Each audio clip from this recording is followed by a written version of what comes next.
Bonjour à toutes et à tous. Ce matin, nous continuons notre série sur les miracles de Jésus.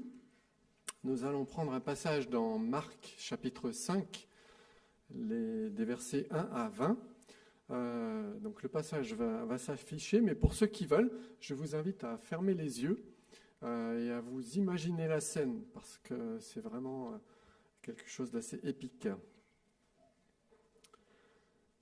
Donc Jésus est avec ses disciples. Ils viennent de traverser le lac de Galilée, appelé autrement mer de Tibériade. Vous vous souvenez, Thomas nous en avait parlé, ils étaient dans la tempête. Et donc voilà, le texte commence. Ils arrivèrent sur l'autre rive du lac, dans le pays des Gadaréniens. Dès que Jésus fut hors de la barque, un homme vint à sa rencontre. Il sortait des tombeaux et il était animé par un esprit impur. Cet homme habitait dans les tombeaux et personne ne pouvait plus l'attacher, même avec une chaîne. En effet, souvent on l'avait attaché avec des fers aux pieds et des chaînes, mais il avait cassé les chaînes et brisé les fers, et personne n'avait la force de le maîtriser. Il était sans cesse, nuit et jour, dans les tombeaux et sur les montagnes. Il criait et se blessait lui-même avec des pierres. Il vit Jésus de loin, accourut et se prosterna devant lui, et s'écria d'une voix forte : « Que me veux-tu, Jésus, fils de Dieu très haut ? Je t'en supplie, au nom de Dieu, ne me tourmente pas. » En effet, Jésus lui disait : « Sors de cet homme, esprit impur. » Il lui demanda : « Quel est ton nom ? » ?»« Mon nom est Légion, car nous sommes nombreux, répondit-il. Et il le suppliait avec insistance de ne pas les envoyer hors du pays.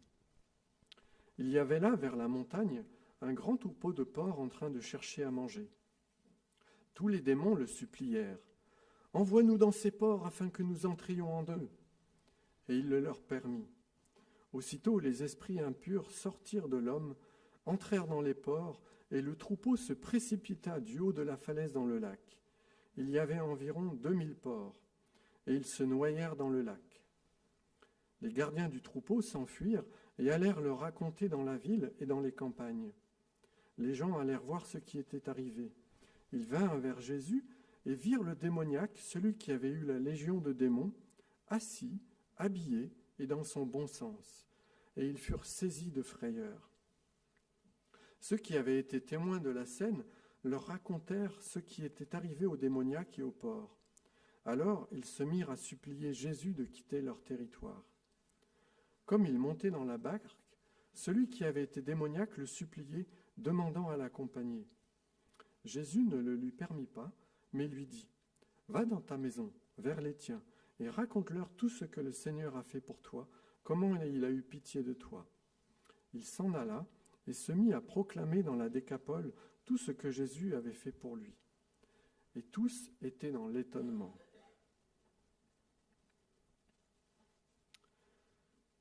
Donc ce passage, qui est aussi en parallèle dans Matthieu et Luc, fait référence à un moment où Jésus parcourt toute la contrée de la Galilée autour du lac. Il fait beaucoup de miracles, il enseigne ses disciples. Et il a pris une barque avec ses disciples pour aller de l'autre côté du lac, côté est, qu'on appelle la région de la Décapole, qui était une ancienne possession des tribus de Gad et de Manassé, mais qui était devenue païenne au fil des siècles. Et il y avait là une ville nommée Gadara ou Gézara, selon les versions, qui donne donc la région des Gadaréniens dans Matthieu et Marc, ou Géraséniens dans Luc. C'est la même ville. Jésus accoste donc en barque dans ce pays, et il est là au pied de collines qui tombent dans le lac, et collines où sont creusées des grottes qui servaient de tombeaux. C'est comme ça que les Juifs enterraient leurs morts. Et il voit venir à lui un homme entièrement nu, fou furieux, qui vit au milieu des tombes. Cet homme est un démoniaque d'une force prodigieuse. Rendez-vous compte, un gars qui est capable de briser des fers à main nue. Vous savez, ces fers et ces chaînes qu'on met aux pieds des esclaves, il prend et paf, casse comme ça, rien que par sa propre force. Ça nous montre comment les démons peuvent donner une force surhumaine à la personne dans laquelle ils habitent. Et Matthieu nous précise même qu'il était si agressif que personne ne pouvait passer par ce chemin. Donc il devait ressembler à une bête sauvage, et tous avaient peur de lui. Et je ne vais pas faire ici un cours sur les démons, mais juste qu'on comprenne une chose. Donc les démons sont des créatures spirituelles, invisibles, maléfiques, qui entrent dans une personne quand celle-ci n'est pas chrétienne et qu'elle commet plusieurs péchés. Et à force de faire des choses mal, elle leur donne accès à elle. Parce que lorsqu'une personne pêche, c'est comme si elle allait au combat sans bouclier et qu'elle s'exposait à l'adversaire, c'est-à-dire au démon. Et donc ceux-ci finissent par se rendre maîtres d'elle et ils font ce qu'ils veulent avec elle. Ils sont maîtres de ses pensées, de ses actes, de ses paroles. On en a une bonne démonstration ici à travers cet homme. Et donc voilà, toute l'histoire de cette rencontre nous est racontée, une histoire qui est vraiment très particulière, on va voir, qui est unique dans les évangiles. Et ça commence déjà tout de suite par le fait que cet homme accourt vers Jésus, se prosterne devant lui. Et ça, généralement, les démoniaques n'ont pas ce comportement.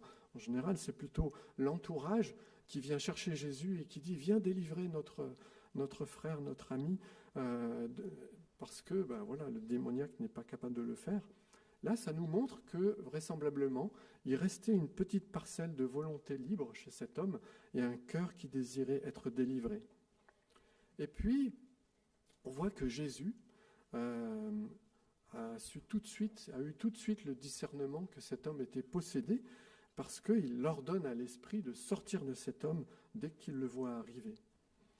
Mais voilà que le démon se met à parler à travers la bouche de l'homme, et il veut négocier avec Jésus. Il le supplie de ne pas le tourmenter, ou comme dans ma version que j'ai lue, jeter hors du pays. Et en fait, on voit dans les autres évangiles, les passages parallèles, dans Matthieu et dans Luc, ce que cela veut dire. Il supplie Jésus de ne pas les jeter dans l'abîme. Et 2 Pierre nous dit dans son épître, au chapitre 2, verset 4, que l'abîme, c'est un lieu spirituel, un endroit de tourment où sont emprisonnés les démons en attendant le jugement final. Et donc, ils ne peuvent plus agir sur les hommes. Donc, on voit que ces démons, voilà, tout ce qu'ils veulent, c'est échapper à cet abîme, à ce tourment. Mais en même temps, on reconnaît tout de suite là quelque chose de fabuleux, c'est qu'ils reconnaissent que Jésus est le Fils de Dieu. Dès qu'il arrive sur la berge, alors que les hommes, même les disciples, ne savent pas qui est Jésus, eux, ils le savent. Eux, ils le voient, eux, ils le reconnaissent tout de suite. Seulement, ils ne veulent pas se soumettre. Jésus demande alors son nom au démon. Pour quelle raison? Mystère. Peut-être qu'il est surpris qu'un démon lui résiste et ne sort pas quand il lui demande de sortir. Je ne sais pas. En tout cas, on voit que, certainement Jésus comprend qu'il y a plusieurs démons en fait, parce que le démon lui dit « je m'appelle Légion ». Légion, c'est un terme emprunté aux légions romaines de l'époque, mais une légion regroupait plusieurs milliers d'hommes. Et donc on peut penser certainement que ce n'était pas du tout le nombre réel de démons en cet homme, et que peut-être c'était une stratégie à la fois pour se cacher, pour s'extraire, ne pas tomber au pouvoir de Jésus en lui disant un faux nom quelque part, et puis en même temps une stratégie pour chercher à lui faire peur, lui dire hey, on est tellement nombreux que tu peux rien contre nous. Mais remarquez une chose, c'est que malgré cette stratégie, bien qu'ils soient très nombreux et très forts, en fait c'est eux qui tremblent devant Jésus. Et cela nous montre la puissance du Christ. Les forces occultes ont peur. Moi, les forces occultes, elles nous font peur. Moi, j'ai peur voilà. Mais Jésus n'a pas peur. Jésus, il est là, et de toute son autorité, c'est lui qui fait trembler les forces du ténèbre. N'est-ce pas magnifique? Ça veut dire qu'on peut se réfugier dans le nom de Jésus quand quelque chose nous terrifie. Ça, c'est génial. Et puis ensuite, on a une scène hallucinante. Les démons aperçoivent un troupeau de porcs et ils continuent à essayer de marchander avec Jésus et ils lui disent « fais-nous entrer dans ces cochons », tout pourvu qu'on n'aille pas dans l'abîme. Mais là encore, notez l'autorité souveraine de Jésus. C'est lui seul qui commande. Les démons lui demandent la permission, lui demandent son autorisation. Et apparemment, Jésus trouve l'idée intéressante parce qu'il les autorise. Et voilà, du coup, ils vont dans les cochons. Et puis les braves bêtes qui étaient là, toutes tranquilles, elles deviennent complètement folles, comme l'était l'homme auparavant. Et je les imagine couinant de toute leur force, bruyamment, etc., agités en tous sens, courant partout, et puis arrivant sur cette falaise, se jetant dans la mer et se noyant. Que sont devenus les démons après la mort des cochons? Mystère. Pourquoi est-ce que Jésus les a autorisés à entrer? Mystère. Voilà, le texte est muet, et du coup, on est juste devant des hypothèses.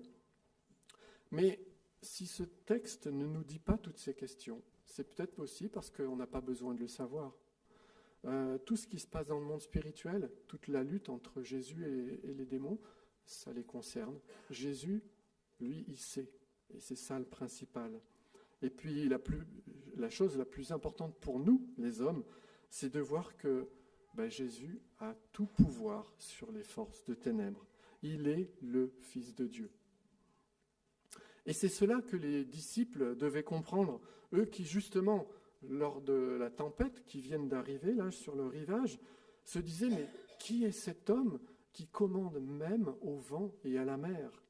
Eh bien, ce sont les démons eux-mêmes qui vont indiquer aux disciples, il est le Fils de Dieu.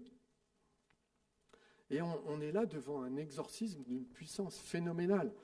Vous imaginez ce grand gaillard qui déjà devait être assez musclé, mais qui en plus a une force surhumaine donnée par ces démons, qui est capable de briser ces chaînes, qui faisait peur à tout le monde.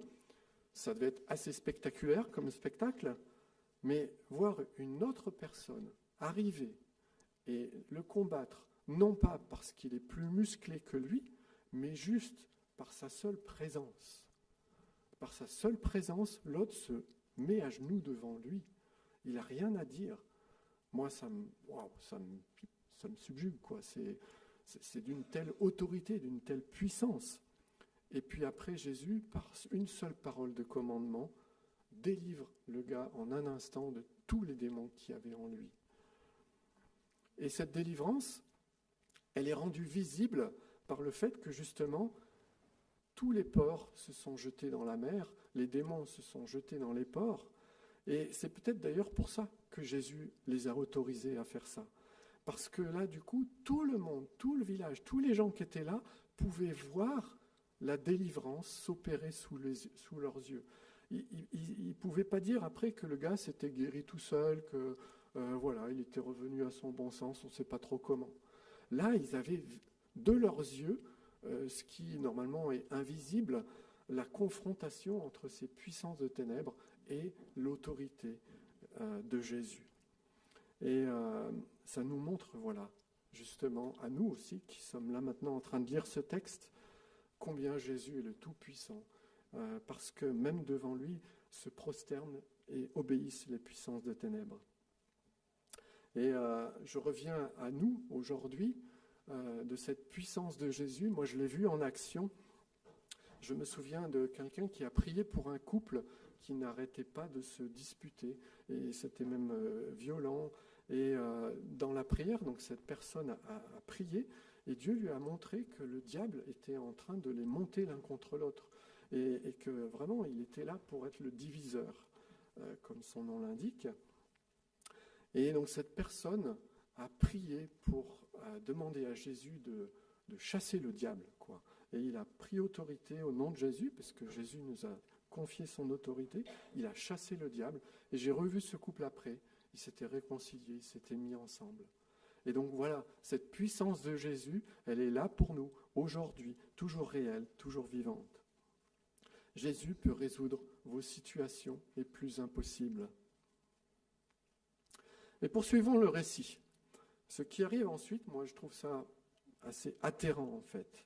C'est que les gens de la ville, attirés par tout ce tumulte, arrivent, et puis là on leur raconte ce qui s'est passé, les gardiens des cochons leur racontent ce qui s'est passé, ils voient ce démoniaque, ce fou furieux qui connaissait bien, dont ils avaient tous peur, qui est guéri, qui est apaisé, qui est tranquille, qui est dans son bon sens, qui est habillé sans doute par les disciples. Et on leur raconte en détail combien ce Jésus a eu un pouvoir phénoménal, combien il a délivré cet homme et lui a rendu toute son humanité quelque part. Mais non, peu importe pour eux. Ils ne se demandent pas, mais waouh, c'est qui ce gars qui a été capable de faire un miracle pareil, qui a eu compassion de cet homme et qui s'est rendu maître de ses démons? Non, rien à faire. Tout ce qu'ils voient, c'est leur gagne-pain qui est tombé dans la mer et qui a disparu. Et du coup, ils demandent à Jésus de quitter leur territoire.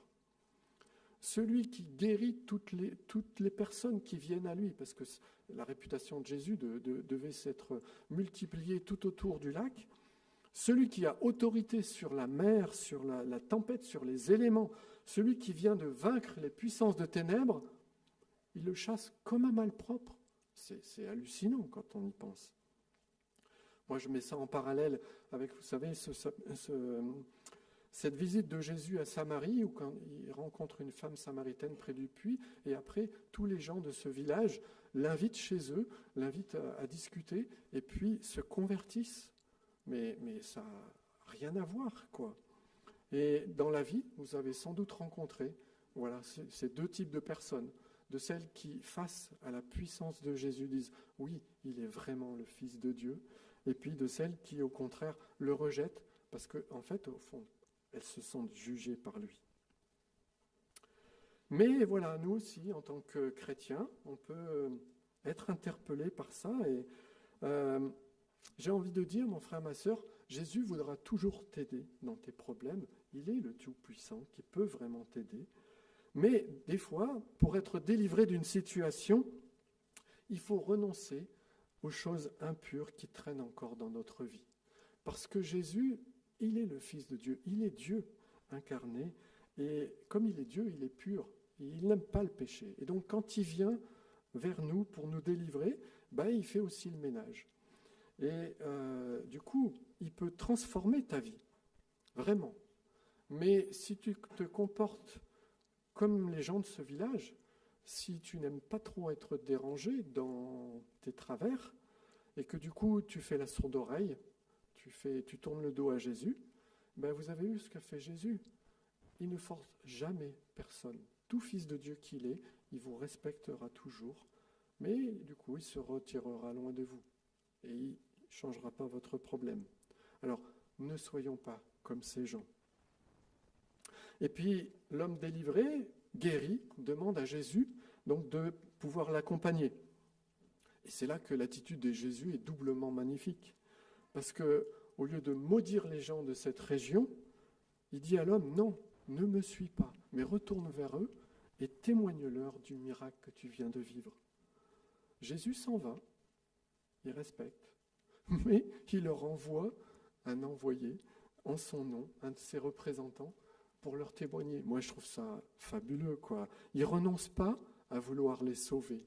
Devant le plus dur des rejets, il va quand même persévérer à leur envoyer son témoignage.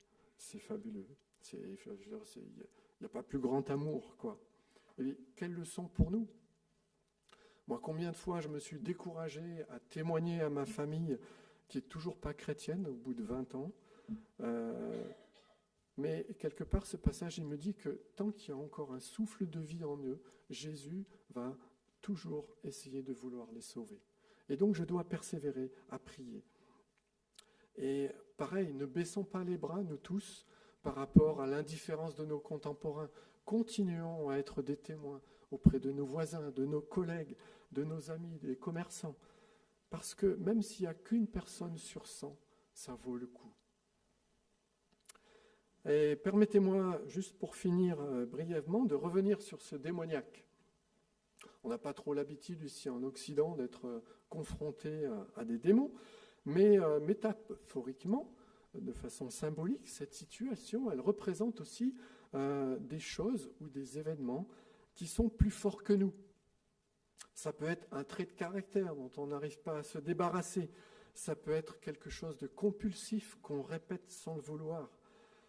Ça peut être une addiction, un péché dans lequel on retombe sans cesse. Ou encore une peur, une insécurité qui est là, qui ne disparaît pas. Ça peut être aussi une épreuve de vie, une maladie, un problème administratif, comme Mara a connu. Des choses qui sont, des montagnes qui sont en face de nous, plus fortes que nous. Et nous sommes là, comme le malheureux qui se tapait avec les pierres, on se frappe la poitrine de douleur, on souffre, on ne sait pas comment être délivré. Et j'ai envie de nous encourager. Mon frère, ma sœur, si tu as un problème dans ta vie comme ça qui te semble insoluble, même s'il est là depuis longtemps, même depuis toujours, prends courage, n'abandonne pas, parce que Jésus a toujours le dernier mot. C'est peut-être quelque chose qui touche le domaine du psychologique, donc qui n'a rien à voir avec les démons. Du coup, ça prendra peut-être un peu plus de temps, ça sera moins spectaculaire que dans cette histoire. Mais si tu continues à vouloir t'en sortir, à faire comme cet homme qui avait une petite parcelle de volonté et qui dit « Seigneur Jésus », même si c'est un péché répétitif, tu peux venir des milliers de fois. Jésus sera toujours là pour toi. Ce qui compte, c'est de ne jamais abandonner et surtout pas faire comme ces gens de ce village. Peut-être que tu vis du coup une maladie, un problème avec tes enfants, une difficulté à ton travail, que sais-je. Le Tout-Puissant va t'en délivrer. Je terminerai sur ce témoignage. J'ai une amie de couleur qui était harcelée tous les jours par son chef. C'était vraiment très dur. Elle allait au travail en pleurant, elle est revenue du travail en pleurant encore plus, et ça a duré 2 ans. Et on a prié pour elle. Et finalement, au bout d'un certain temps, à force de faire des recours en haut lieu, elle a été mutée ailleurs, et du coup délivrée de l'emprise de ce gars qui était vraiment infect. Et puis maintenant, elle s'éclate parce que c'est elle qui est la chef là où elle est. C'est le retournement de situation dont Jésus est capable. Voilà ce qu'il a dit en Matthieu chapitre 28. « Tout pouvoir m'a été donné dans le ciel et sur la terre. Et voici, je suis avec vous tous les jours jusqu'à la fin du monde. » On a Jésus avec nous. Amen.